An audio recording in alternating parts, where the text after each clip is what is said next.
So I have a lot of people ask me about breast cancer, and I've actually worked with a few women that have had breast cancer. So what causes breast cancer? How does it form? How long did it take to get there? These are all really good questions to ask yourself if you're dealing with something like this. And see, the thing is I'm an iridologist, and in iridology we actually know that if you have breast cancer, it's taken anywhere from 3 to 5 years for that lump that you're feeling. If you're feeling a lump, and that's how you find out that you have breast cancer, it's typically taken 3 to 5 years to get to that point. So really, breast cancer and other forms of cancer aren't something that just show up out of nowhere and just all of a sudden, I've got cancer. It's an accumulation of things that happen over time and distance. And now there's two main reasons, two main purposes for developing cancer and pretty much all of disease. Number one is toxicity. Toxicity in your environment, toxic stress in your life, and then toxicity of things that we're bringing into this environment on a daily basis.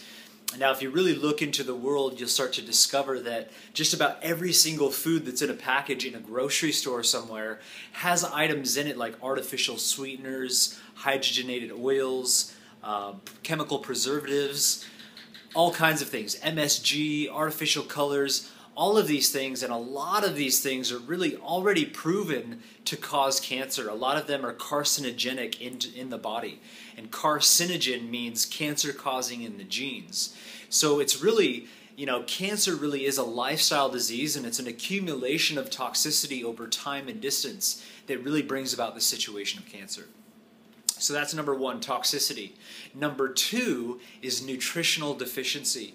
So if you're not getting the nutrients that you need from the sun, from breathing deeply, from staying hydrated enough so the body can do what it needs to do, and from eating and getting proper nutrition from a variety of whole foods, then we can become nutritionally deficient.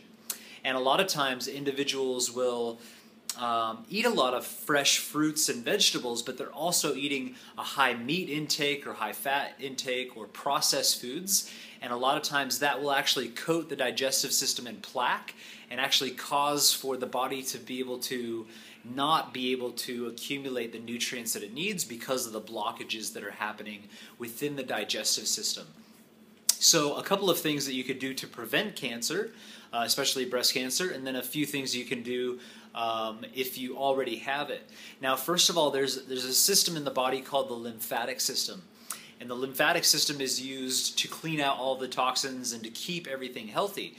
Now, women tend to wear these things called bras, and they typically have an underwire that pinches the lymphatic system.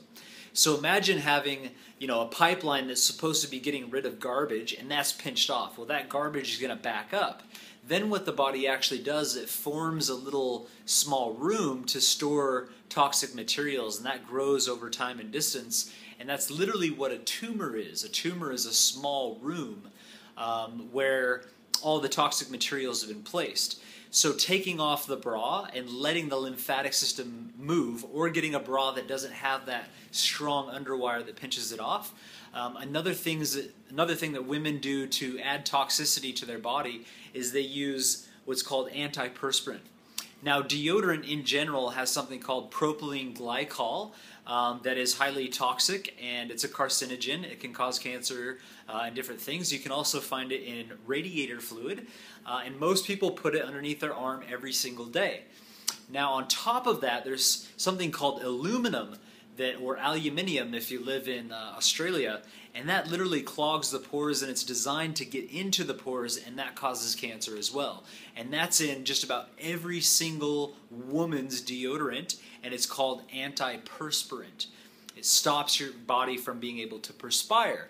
Now, the body perspires in order to release and get rid of toxins. So if you're trying to release and get rid of toxins and you don't let that out, you do the opposite and force it closed and push everything back in, then it becomes very toxic in that region as well. So number one, eliminate antiperspirant, eliminate deodorant, find yourself an all-natural form, use essential oils, whatever you got to do to avoid that, and support the process of elimination. Maybe do a cleanse. I've been many years eating a healthy diet. I can exercise, I can run, I can bike, I can do whatever, and I don't smell bad. So it really comes down to personal hygiene and personal health. So with breast cancer, eliminating the antiperspirant deodorant, eliminating any bra with the undercarriage, and then modification of lifestyle. You're not going to find any miracle cure for breast cancer. Yes, they can cut off your breasts, but that's not solving the problem. Eventually you'll end up with cancer somewhere else because it's the lifestyle that's caused that to take place.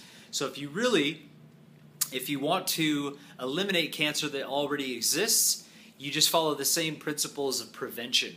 And even the American Cancer Society says the best way to prevent cancer is eat 5 to 7 servings of fruits and vegetables, drink 8 to 12 glasses of water a day, and get moderate exercise.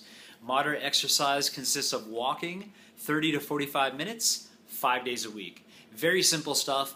I know through experience, through working with people myself, and viewing my father working with people, that breast cancer can absolutely be eliminated and stopped by natural means. And in fact, that's definitely the best way to go. So good luck.